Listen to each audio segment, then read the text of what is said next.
Manever I say ma PENDREAM TV. PENDREAM TV there, I see them yopo. So, from your view, did dumsor end? Yes, load shedding ended. When? You see, and that 17th December, we never had a timetable again. You see, I'd always made a certain distinction. Load shedding and a localized outage. A localized outage can occur when, for example, the transformer serving your area gets blown or is overloaded and therefore it shuts down. So you will not have light in that area until it's reconnected or the corrective measures are taken. That is not load shedding. Load shedding arises when there is under generation, when demand exceeds supply, and therefore you have to ration power. That is load shedding, and that is why I've consistently been very careful. As for the localized outages, they will happen until we invest enough. Because if a transformer is overloaded and it gives way or it shuts down, with technology, it is possible to immediately reroute the load to another transformer. But that requires spare transformer capacity. That requires a certain level of technical sophistication that will come about through investment. So there is that. But in terms of shedding load, in terms of outages because we don't have enough generating capacity, it didn't happen. And as I say, the sweetness of the pudding is in the eating. The new government taking over from us accused us of having excess capacity. It means we had more than adequate generational capacity. And so that was not an issue again. And that was why His Excellency, the Vice President, said, look, why should they pat us on our back if we do what we're expected to do? And so we should not be patted because we have resolved load shedding. So there's a recognition that load shedding ended there. But what I also caution is that demand is not static. It's a very dynamic. What is adequate this year will not be adequate next year because of the inherent 8 to 12% annual growth a year. If you do not plan for that, if you don't project for that, if you don't provide that, what was adequate yesterday will not be adequate tomorrow. Okay. Yes. So, thank you. Good morning to your good selves and the constituents of Kwadaso constituency, who I'm persuaded are going to vote convincingly and overwhelmingly for the incoming President, Dr. Mahamudu Bawumia. Randy, you know, Honorable Kwabena Donkor, I mean, he's a gentleman. He's one of those MPs who is so down to earth. And I see in him that sense of patriotism. He eschews extreme partisanship. I mean, I can say that he's one of those who are referred to in politics as daft. And I like him and his demeanor. But this resignation over dumsor in 2015, in fact, he was emphatic that if dumsor didn't end, he was going to resign, and that was done. However, I remember in an interview he granted, I think to Peace FM or one of the media houses, he was asked whether he resigned because of his promise that if dumsor didn't end, he was going to quit. He said that that was not the case, but internal party politics. But he didn't go further to expatiate on that.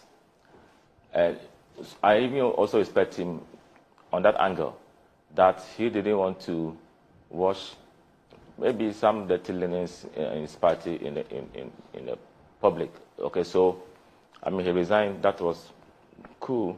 But the subsequent interview where he said that it was not because of dumsor, but because of internal party politics. I mean, so I will leave it at that. But dumsor, the dumsor end in 2016. I mean, he said yes, but I have a contrary opinion to that. Of course, I remember that in 2015, during the State of the Nation address, the then President Mahama had indicated 15 or 16. I think either 15, I think 15 or so, at State of the Nation address, Mahama had said that dumsor had ended. And I remember Bawumia replied and said that if dumsor had ended, you created it. Subsequently, we started experiencing that same erratic power supply. When in the September or October 2016, before the elections, President Mahama at that time said that if we voted for him, he was going to make sure that dumsor ended. I have it. I can show it to you. The publication on Ghana Web.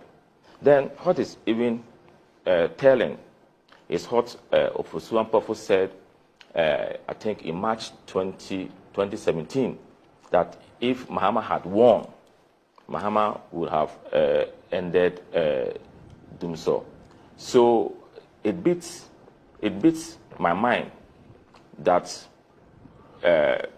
they are saying that they were able to terminate dumsor. Please permit me to read a portion of what, for example, I think 27th of March 2017, Mahama would have ended dumsor if NDC was retained. It's here. So that's why I'm saying that dumsor was not headline, so we can't rely on that. You know? Randy, no, you know that, my good friend. Okay, so maybe I'll find time and give you the meat, right? The meat of it. But the point I'm making is that dumsor was not ended in 2016. I mean, he operates within that area. I respect him so much. But I have a contrary position on that, based on what John Mahama had said about 2 months into the election, that if you voted for him, he was going to end dumsor. Are you saying that James said this in 2016? Yeah. How? Yeah. Oh, I mean, James said that in 2016 that if he wins the election, dumsor was going to end. Really? Yeah. I'll find time and give it to you. Okay. So I want to put on record that with respect to my senior, dumsor never ended in 2016. Okay. You see, Doc. Yes. At least we are intellectuals. The three of us sitting here. Incidentally, everyone has a PhD. It is important that you don't take headlines, especially headlines from sources opposed to your tradition. If we are to take Daily Guide headlines, somebody will say nothing good ever happened at NDC. The real situation is that, and I say we're intellectuals because there is a certain logic.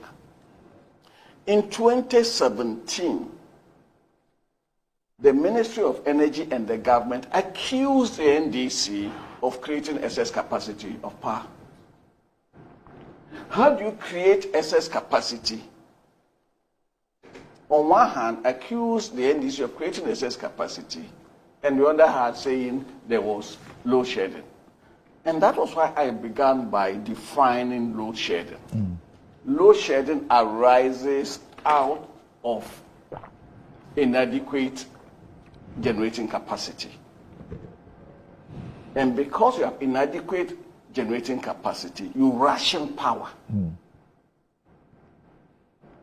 That is load shedding.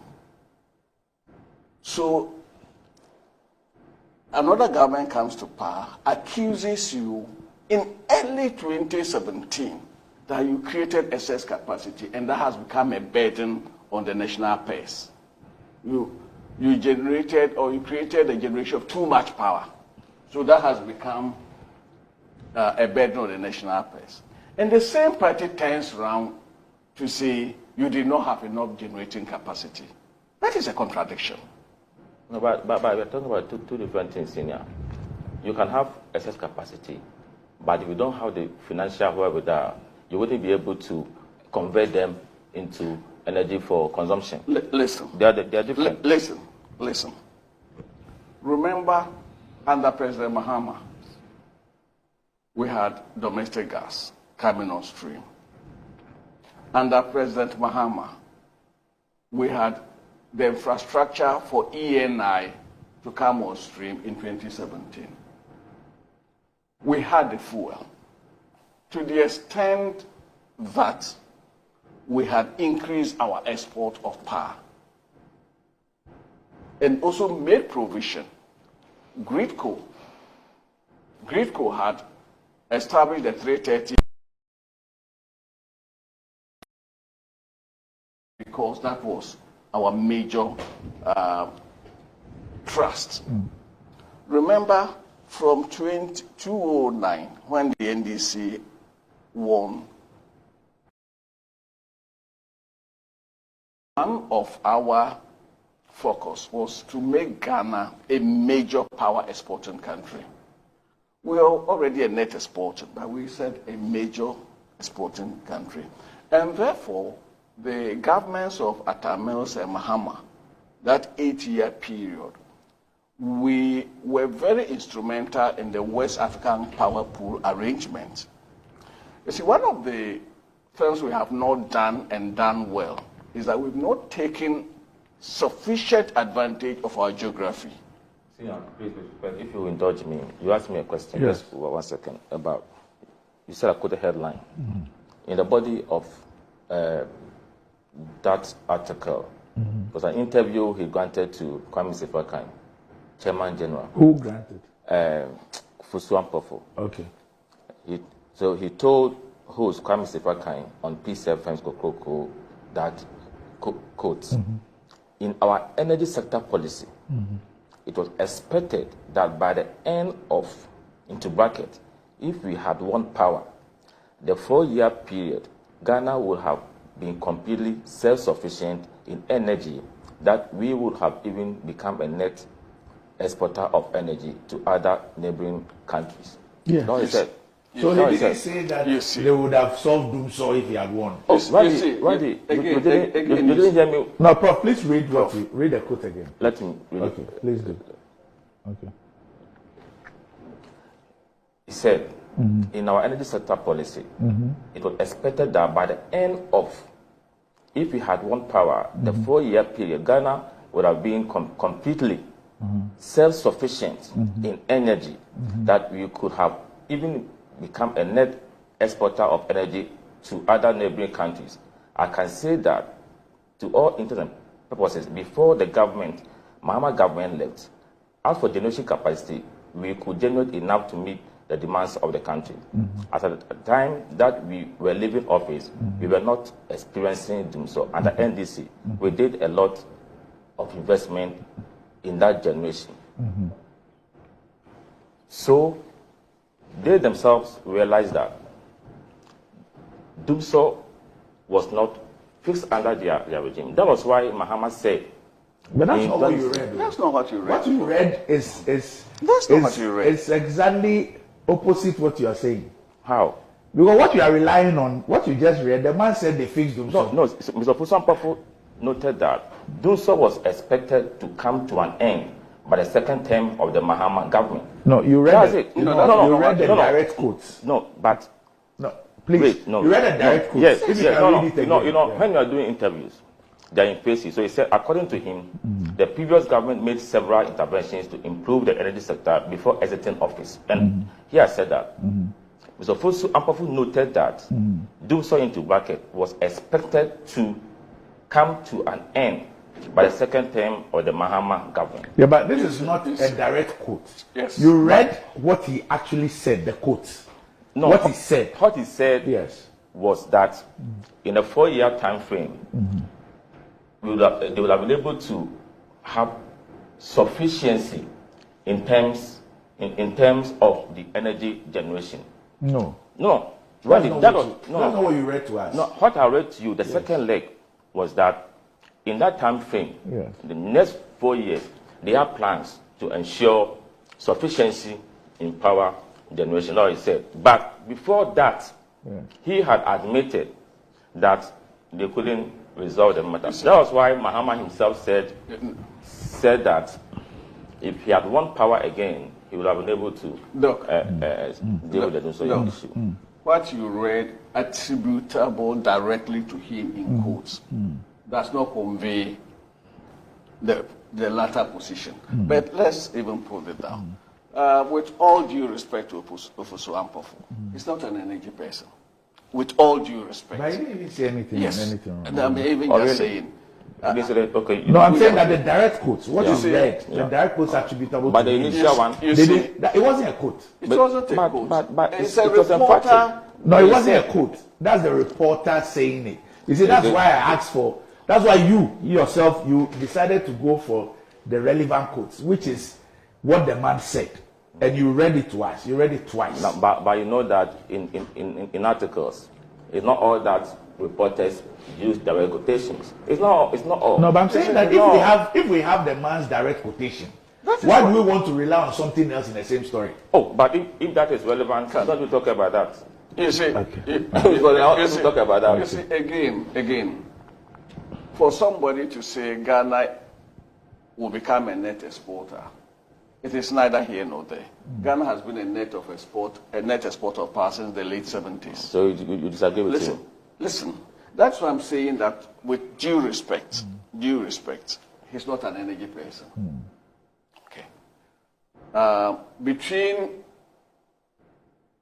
myself and my brother, my junior brother, Ofosu Ampofo, he would defer to me when it comes to energy. Ghana has been a net exporter of power since the 1970s, when we started exporting to Togo, Benin. So that is why that is not our thrust. Our thrust is to become a major exporter of power. That is the nuance. And I was saying that we have not taken advantage of our geography economically. Do you know that Ghana is the nearest landmass to the center of the world? We have longitude 0 degree and latitude 0 degree intersected in our territorial waters. So we are the nearest landmass to the geographical center of the world. Put that aside. And that is why, in terms of trade, we are near enough to Europe, we are near enough to the Far East and other places. That is. But in West Africa, we sit right in the middle of the West African sub-region. And that is where the West African power pool arrangement, Ghana was very key in that during the governments of Professor Tamils and John Dramani Mahama. Because we are in a better position to export power to the east, to the west, and to the north. And that is why I say we still have not taken sufficient advantage